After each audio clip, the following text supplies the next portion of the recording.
Hey, what's going on, Eagles fans, and welcome to another episode of Eagles Latest on FanArch. I'm your host, Cory Nidoh.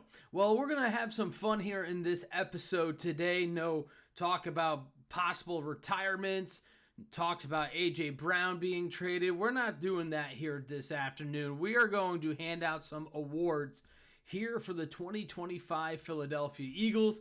As we all know, the season has been over for quite some time, and we are just a few days away from the Super Bowl between the New England Patriots and Seattle Seahawks. But I figured let's talk some awards for guys who performed very well, players who did not perform so well, and some surprises that I think we should keep an eye out for moving forward with the Philadelphia Eagles. So without further ado, we're going to get right to it. We're going to talk about the top performers on both sides of the football, and we're going to start on the offensive side. And there's a couple of ways you could go here, although the offense obviously wasn't a bright spot for the Eagles this season. You can lean Devontae Smith. I thought he had a really solid season, a 1,000-yard campaign. He was on pace at one point to set career highs in yards this season. But I'm going to go with tight end Dallas Goedert. I just think that what he was able to do on a prove-it deal, essentially, he was able to become an absolute weapon in the red zone for the Eagles. He had a career-high 11 touchdowns this season. That was more than he had in each of the last two seasons combined, and they were able to scheme Goedert up in some creative ways to get him into the end zone. I really like the way they used that shovel pass to Goedert, which helped him get a couple of those scores. Obviously, he is a mismatch of when you get down in the red zone, and he was able to play himself into what I think can be his one final solid contract. With the Eagles, I'm not sure, but I do think that he has warranted a contract with a team who needs a tight end to get 12, 13, maybe $14 million a year. It depends on, obviously, what team is interested in him and what kind of financial capacity they have. But this is a tight end that was possibly not even going to be on the roster coming into this past season, signed a one-year $10 million deal, and comes out and just has a career season. Now, is there regression in the cards for Goedert? Probably, but he's still one of the more elite pass-catching tight ends in the NFL. He did struggle with run blocking this season, but primarily he has been a solid run blocker when called upon. But I'm going to go with Dallas Goedert as the best performer on offense for the Eagles because of what he was able to do. I mentioned the career touchdowns. He set a franchise record for most receiving TDs by a tight end, a record that has been held since the late 50s. So I do think that Dallas Goedert does deserve some flowers, and he is going to be my top performer on the offensive side of the football. Now, on the defensive side, it is going to be Quinyon Mitchell. Now, this one probably more cut and dry, but if you look at what Mitchell did in his second season as a pro, it is just beyond impressive. Obviously, he became a first-team All-Pro selection. Also, you have to look at where he ranked in some key metrics. These are courtesy of Next Gen Stats. Mitchell led all NFL cornerbacks in catch rate allowed at 42.4% and average target separation at just 1.8. That's a minimum of 60 targets. He also finished second among cornerbacks in tight windows forced at 41.2%, only behind Patrick Surtain II of Denver, and yards after the catch per reception, only allowing 2.3, trailing only Keyshawn Nixon, and that is going up against 35 catches. So, I mean, this is a guy who has just been an absolute stud, a great find by the Eagles. Again, Quinyon Mitchell, he didn't go to an SEC school. He didn't go to a Big Ten school. He went to Toledo. And they were able to find him, scout him, and have the confidence to use a first-round pick on him 2 years ago. And he has turned into an absolute stud, and he is my top performer on the defensive side. Because as a cornerback, when you're watching the football game as a fan, you do not want to hear a cornerback's name. When you don't hear his name, that means he's playing fantastic. He's not allowing wide receivers to get open. The quarterback can't even look that way of the field. Whereas you hear cornerbacks being said by the play-by-play guy, that's usually not a good sign for the guys out in the secondary. So Quinyon Mitchell is my best performer on the defensive side of the football, and I certainly think it's well-deserved. Moving over to who was possibly the most disappointing players on the team. Now, there's a good list that you can choose from here. Again, we're going to stick with the offense. And I do think it's tough to pin it on some of the offensive linemen because of the injuries, but I'm going to go with Cam Jurgens, the center. I just think that the Eagles need him to get back to full health like he was in 2024 before getting banged up late in the year.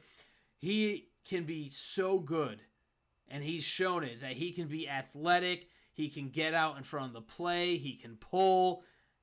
We just did not see anything like that this season. Now, he was coming off back surgery in the offseason.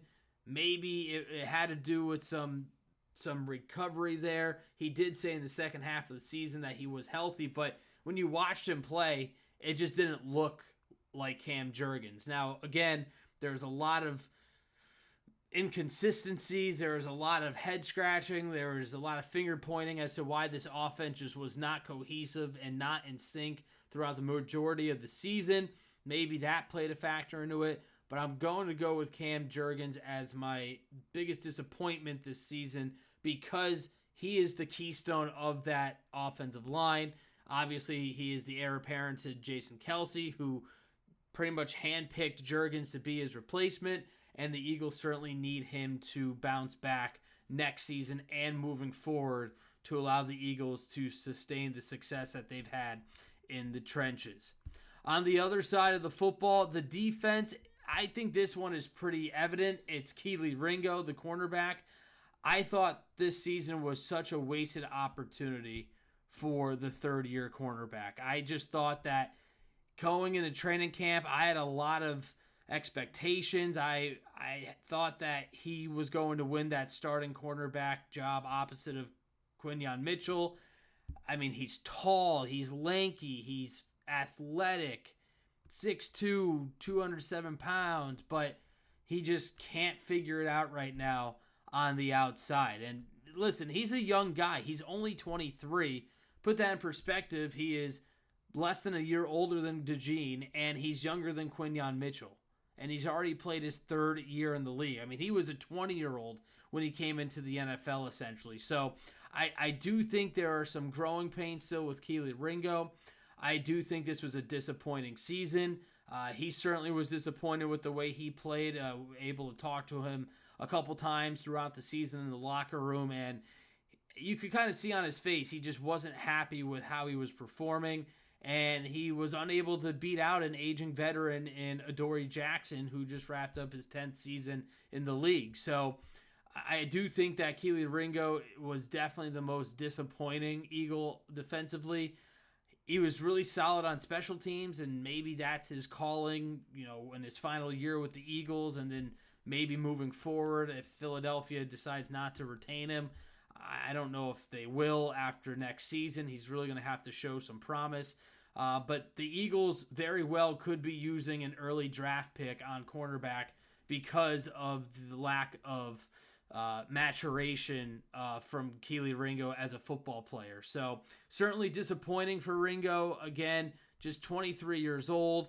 He was a fourth-round pick back in 2023 out of Georgia for the Eagles. And Ringo right now just has not been able to really sustain much success here in the NFL in 51 games under his belt. And we'll see what happens with Ringo, but he is my disappointment and biggest disappointment of the season. Now, going over to the most surprising Eagle, we'll go to the offense. And offense, I'm going to go with Tank Bigsby. I think that it was surprising to see how well he ran. I knew he was a physical runner. I knew that he was a really strong runner, but I just didn't realize that he was that good. I mean, the flashes that he showed, he was able to just rip off a lot of big runs, and it was really impressive. And I do think that he and Saquon Barkley could be a nice 1-2 punch moving forward. And I think that he deserves to be more involved in the offense. And I think that Sean Mannion and Josh Grizzard will be able to try and find creative ways to use both Barkley and Bigsby in the backfield at the same time, perhaps, throughout the season. So Tank Bigsby, I think, is my biggest surprise on the offensive side of the football. My biggest surprise defensively is going to be Jalix Hunt. I think Jalix Hunt could have been in the running for defensive MVP. He definitely could have been in the running for my best performer on the defense for Philadelphia. But the way he closed out last season on a high and how productive he was, to just take that next step in his first full season as a starter, I think that has been really, really impressive. He became the first Eagle to lead the team in both sacks and interceptions. He had 6.5 sacks, 3 INTs. That was the first time a defender has ever done that for the Eagles in the same year. And he joins Seth Joyner as the second Eagle to have 6 or more sacks and 3 or more interceptions in a season. So he really turned some heads and opened some eyes, and he's a great story. You look at where he came from. He started as an Ivy League player playing safety at Cornell, and then he went to Houston Christian, not a well-known program, and he was phenomenal there. And that's where he started to play on the line and become a linebacker, so to speak. And he has made the jump, and he has made that draft class 2 years ago look extremely impressive with Mitchell, DeJean, and now Hunt as the top 3 picks in that draft in 2024. So congratulations to Jalix Hunt. I think he is a future star in this league. I think that he has a lot of great characteristics as a player. He showed his ball hawking ability. Again, he had 3 interceptions. He took 1 back to the house. He's got some really good athleticism, and I believe that he is going to be a centerpiece for the Philadelphia Eagles moving forward, as Howie Roseman and the front office need to make a game plan on how they're going to keep a lot of the guys I just mentioned.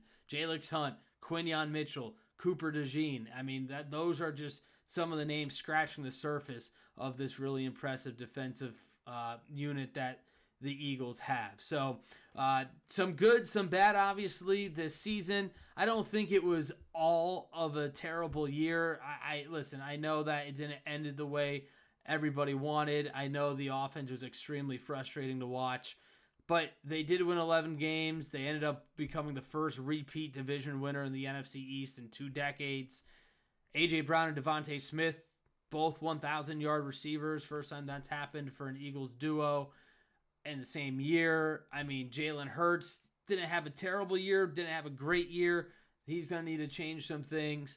But I do think there should be some excitement surrounding the Eagles in 2026 with the new infused, younger-minded offensive coaches they just brought in, and offensive coordinator Sean Mannion and passing game coordinator in Josh Grizzard. So stay positive. I know Sunday, you might be watching the game and saying, man, the Eagles should be in that. 2025 was a wasted opportunity with this window, and you would have an argument there. There's no doubt about that. But the Eagles look to retool and get better, and we'll see what they do in the draft as we will start to dive into some draft prospects and mock drafts as the days and weeks continue.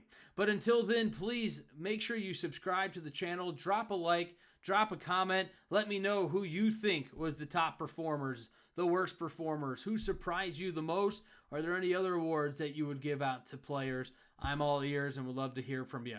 Again, thanks so much for tuning in to this episode of Eagles Latest, and we'll talk to you tomorrow.